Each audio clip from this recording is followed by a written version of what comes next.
Dear students, this is Ranganath Sintalkiri, mathematics lecturer, SS Patyapur College, Ramdurg. Today I am going to discuss about the number of chapters belongs to second PUC, in which the part first. Here for second PUC there are two books for mathematics. One is part 1 and second one is part 2. First of all, I am going to discuss about the chapters belongs to part 1. First of all, the first chapter is relations and functions. Students, you already studied about relations and functions in the first PUC.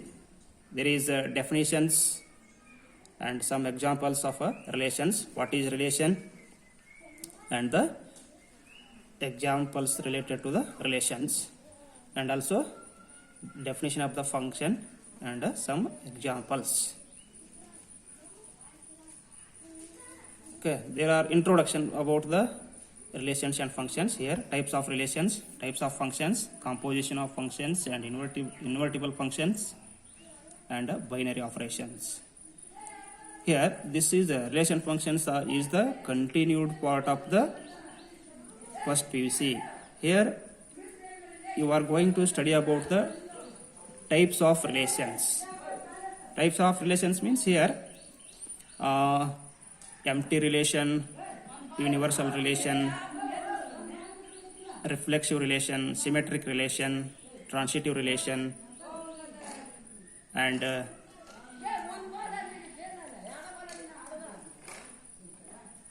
some more other types of relations, and also the types of functions and the composition of the functions and invertible function, as well as binary operations in detail.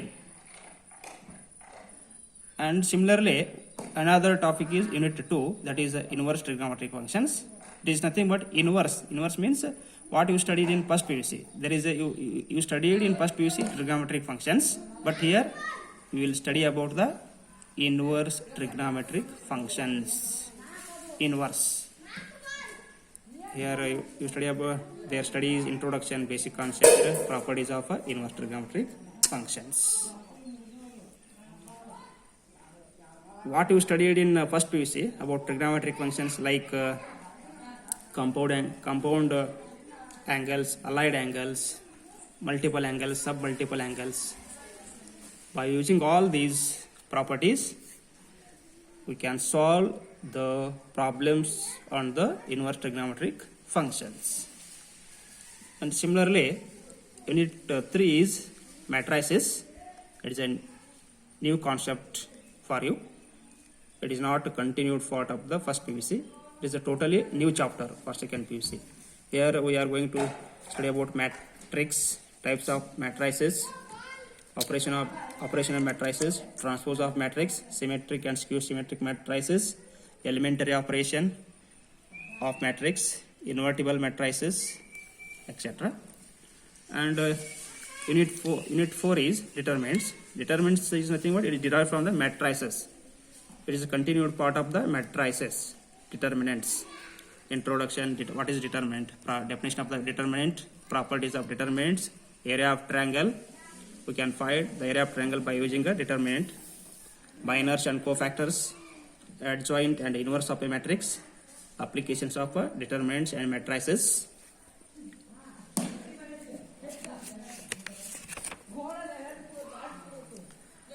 And unit 5 is continuity and differentiability. You already studied in first PUC limits and continuity. Sorry, only limits and differentiability for first PUC. But here, continuity and differentiability is the continual part of the limits and differentiability. You studied their derivatives, like derivative of sin x is cos x, and derivative of cos x is minus sin x, like that. Okay, For example, d by dx of x raised to n is equals to n into x raised to n minus 1. Like that, it is the continued part of the first PUC. Here you continue, you study the continuity, differentiability, exponential and logarithmic functions, logarithmic differentiation, derivatives of functions in parametric forms, second order derivatives, mean value theorem. Okay, and the last chapter of this part 1 is applications of derivatives. It is the all these concepts depend on the continuity and differentiability. Here we will study about the rate of change of quantities, increasing and decreasing functions, tangents and normals, approximations, maxima and minima. So this is all about the introduction of the chapters for second PUC in part 1. We will discuss later about the part 2 in another video. Okay, thank you.